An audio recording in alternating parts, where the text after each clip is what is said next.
네, 여러분 안녕하십니까. 2026년 6월 8일 이민멘토의 주식 레벨업 시작해 보도록 하겠습니다.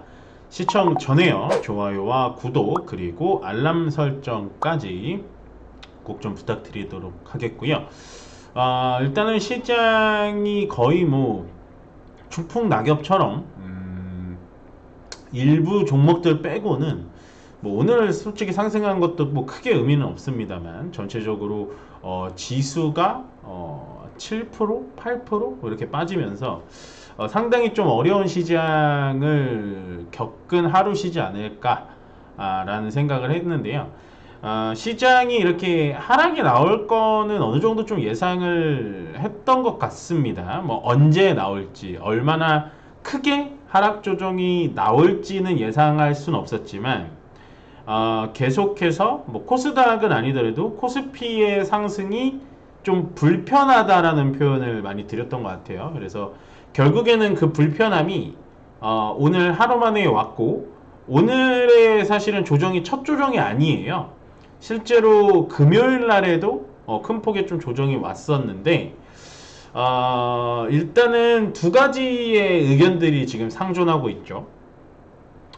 이때라도 시장을 도망가야 된다라는 거, 그리고 뭐 시장 그렇지 않고서는 그대로 관망해서 일단 버티자라는 건데, 뭐가 맞고 틀리다라고 말씀드리기는 참 어렵습니다.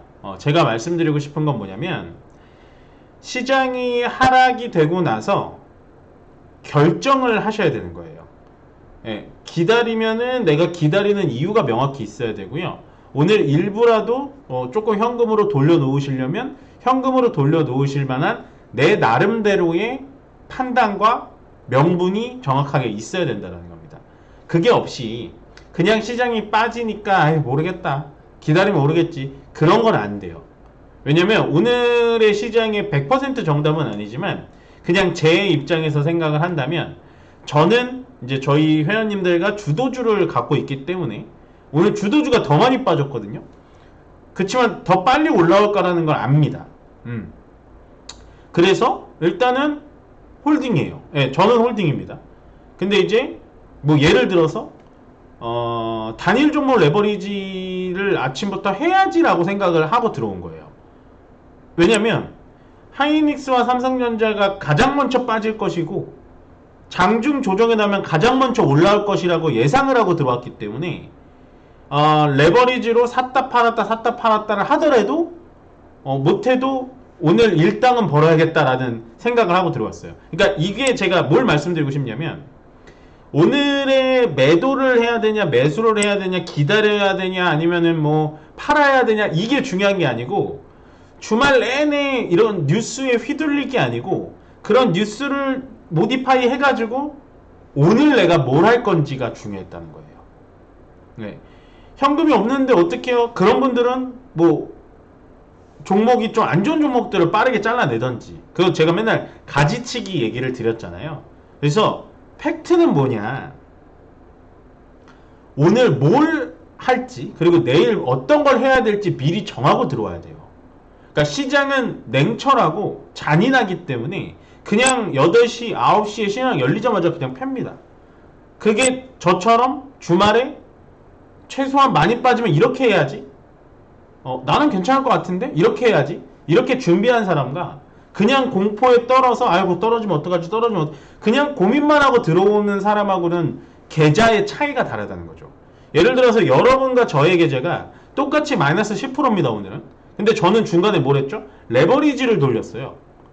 예, 그래서 마이너스 10%짜리를 마이너스 뭐 6%, 5%로 어느 정도 리커버링을 한다라는 거죠. 그러니까 오해하시면 안 돼요. 뭐 이제 레버리지, 단일종을 레버리지를 해서 벌으란 얘기구나, 그게 아니고, 그러니까 저의 전략상 오늘은 단타로 기술적 반등 들어오면 또 먹고 팔고 이런 개념들이 들어 있으셔야 됩니다. 그러니까 제가 높아지면 말씀드린 게 뭐냐면, 시장이 많이 빠진다고 해서 방치하셔서는 안 돼요. 예. 마이너스 20%, 30% 지금 수두룩 빽빽입니다. 잘라낼 땐 잘라내야 된다. 그간 벌었던 걸 생각해야 된다. 예. 조금은 아프고 냉철하게 들리실지 모르겠지만 여러분들을 위한 저의 정말 큰 진심 어린 조언이라고 생각해 주시면 좋을 것 같아요. 자, 일단 검은 월요일 맞고요. 블랙 먼데이 맞고, 코스피가 이제 장 한 9시 2분인가요? 9시 1분 되자마자 서킷 브레이커 발동이 됐습니다. 지수 자체가 마이너스 8% 가는 게 서킷 브레이커예요. 이게 아마 최근에 언제 그랬냐면 이제 엔캐리 청산 때 한번 그랬던 것 같아요. 그 다음부터는 뭐 그냥 뭐 사이드카 정도만 걸렸을 뿐이지, 사이드카는 이제 프로그램 매수만 막히는 거니까. 근데 이제 코스닥이 좀 들빠지길래 아 이게 맞지라고 했는데, 제가 녹화 들어오기 바로 전에 코스닥도 서킷 브레이커가 딱 발동이 됩니다. 아 근데 이 서킷 브레이커가 발동됐다 그래서 이게 공포심 조장이 아니라, 그러니까 저는 또 좀 특이한 것 같아요. 서킷 브레이커가 발동이 되니까 오히려 마음이 편하더라고요.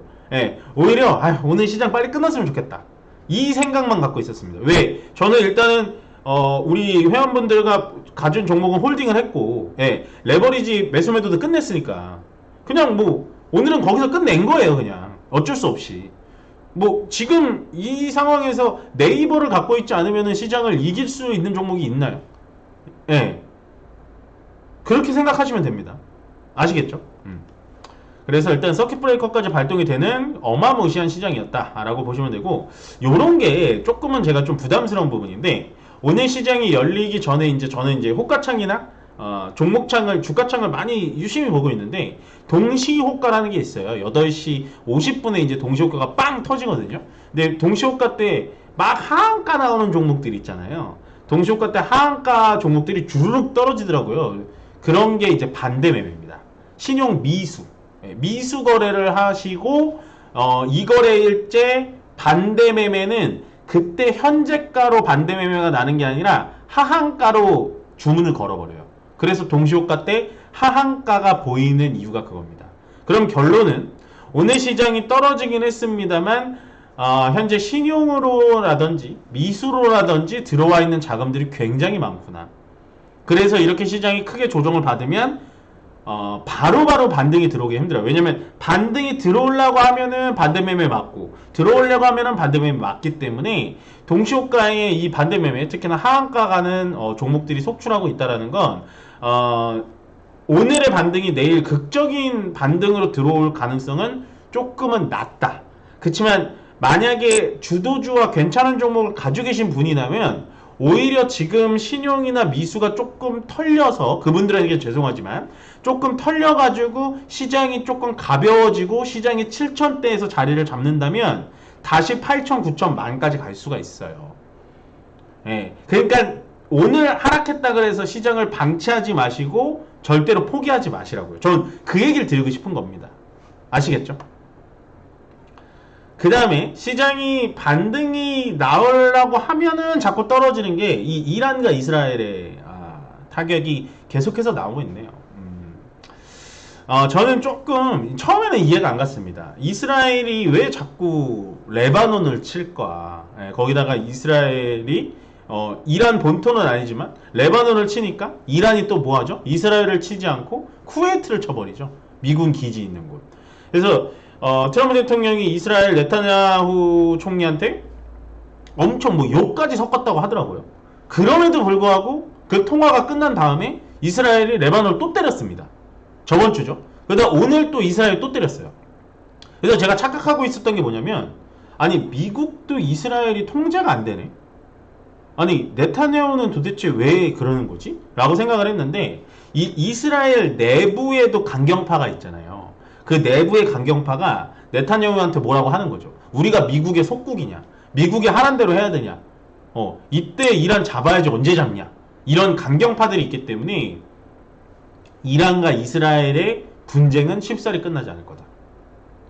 그러니까 미국은 본인만이라도 빨리 빠져나오고 싶을 겁니다. 왜? 트럼프 대통령은 일단은 저번 주 금요일 날 미국 시장이 완전 폭락이 나왔어요, 여러분들. 필라델피아 반도체 지수가 10% 빠졌습니다. 그러니까 우리나라가 10% 빠지는 거예요. 그러면 트럼프 대통령 입장에선 지금 물가도 높죠. 예, 물가가 높은 이유는 또 유가가 높아졌죠. 예, 미국은 자동차를 타고 다녀야 되는데 거기다가 그나마 믿고 있었던 주식까지 폭락이 됐습니다. 그러면 중간 선거를 만약에 마음적으로 포기를 했더라도요, 공화당에서 선거가 져버리면 트럼프 대통령은 여태까지 자기가 했던 거 뭐 어떤 일을 했는지 모르겠지만 정말 역대 최악의 대통령으로 꼽힐 수가 있는 거죠. 그러니까 이제 본인은 괜히 지금 이란 전쟁 일으켜가지고 여러모로 지금 좀 피곤한 부분이 있다. 예, 벌써 3월달에 전쟁이 나고 4월달 지났고요. 5월달 지났습니다. 벌써 3개월이 지났어요. 거기다 이제 전쟁을 연장하려면 의회에 통과까지 받아야 되는데 말도 안 되죠. 예, 연장한다는. 그러니까 결국엔 이스라엘을 컨트롤 해줘야 되는데 트럼프조차도 이스라엘 자체를 컨트롤하기는 좀 쉽지는 않아 보이는구나 라고 보시면 되고, 마지막은 이제 국민연금에서 선물한 매도를 개시를 한다라는 얘기입니다. 결국에는 지금 1,600원까지 찍으려고 하는 원달러 환율에 대해서 굉장히 부담감을 느끼고 있는 정부 당국이기 때문에 역시나 우리의 백기사 국민연금이 그동안 쌓아뒀던 짐 보따리를 좀 풀기 시작하네요. 그래서 오늘 환율이 좀 떨어지고 있죠. 그래서 결국에는 시장이 이런 식으로 환율을 좀 잡아주고 물가를 좀 잡아주고 이렇게 된다면 뭐 시장은 다시 금방 반등 들어올 겁니다. 그러니까 너무 걱정하지 않으셨으면 좋겠다 라고 보시면 될 것 같고, 강세업종 약세업종 의미 없습니다. 사실 강세업종에 어떻게 뭘 넣어야 될까라고 고민을 했는데 저는 이제 개인적으로 네이버를 워낙에 많이 밀었고 제가 많이 좋아했고, 네이버를 제가 추천은 아니지만 네이버가 좋다라고 말씀드린 다음에 네이버가 밑으로 한 2달간 많이 빠져서 저 때문에 이제 고생하신 분들이 많으셨을 텐데 그나마 조금은 이제는 좀 마음 편히 제가 발 뻗고 좀 잘 수가 있지 않을까라고 보여지고요. 약세업종에서는 제가 딱 3가지만 잡았습니다. 왜 그러냐면 전체적으로 다 약세가 됐지만 약세업종에서 3가지만 잡은 이유가 뭐냐면 시장이 반등이 들어오면 얘네부터 들어올 거다. 왜? 증권업 당연히 시장에 빠지니까 빠졌지만 시장이 반등 나면 가장 먼저 올라갈 거고요. 반도체? 뭐 이해 있습니까 이거? 반도체 반등이 나온다는 거. 결국엔 지금 대만, 일본, 미국, 우리 전체적으로 반도체 때문에 지수가 올라갔다가 금요일날 마이크론 테크놀로지, 뭐 샌디스크, 뭐 이런 종목들 다 밑으로 빠지면서 브로드콘까지 밑으로 빠지면서 지수가 빠지는 거거든요. 그렇기 때문에 반도체부터 반등 들어올 거고, 자동차는 뭐 여전히 오늘 뭐 젠슨항이 현대차 사업까지 들려서 뭐 이런 퍼포먼스를 보여주긴 합니다만 결국에는 이제 로보틱스 사업에서 현대차와 엔비디아는 같이 갈 수밖에 없다. 예. 지금 시기가 시기인지라 이제 엔비디아의 영향을 많이 못 받을 뿐이지 여전히 또 저가 매수의 기회까지 찾아왔다라고 생각이 듭니다. 그래서 일단은 제가 오늘은 뉴스보다도 처음에 여러분들의 멘탈에 대해서 어떻게 해야 되는지 그리고 대응책에 대해서 어떻게 해야 되는지 좀 말씀을 드렸던 것 같은데, 하락하는 시장, 그러니까 진짜 지수가 5% 넘게 하락하는 시장에서는요 무대응도 대응입니다. 그러니까 난 아무것도 안 할 거야 이런 무책임한 얘기가 아니라 나는 오늘 아무것도 안 하겠어 라는 것도 계획일 수가 있는 거예요. 그래서 여러분들이 주도주를 갖고 있다면 저는 지금 아무것도 안 하셨으면 좋겠습니다. 차라리 현금이 있으시더라도 아무것도 하지 않으시고 시장이 정상화가 될 때까지 기다리시는 게 지금 시장에선 조금 더 좋은 선택이지 않을까 라고 말씀드리면서요, 아무튼 기운 내십시오. 괜찮습니다. 저는 충분히 빠질 만큼 빠졌다라고 보여지기 때문에 괜찮으니까요 기운 내시고요, 끝으로 좋아요와 구독 그리고 알람 설정은 저에게 많은 힘이 된다는 점 기억해 주시면서 오늘 하루 정말 마무리 잘 하시고요, 오늘 하루 정말 고생 많으셨습니다. 고맙습니다.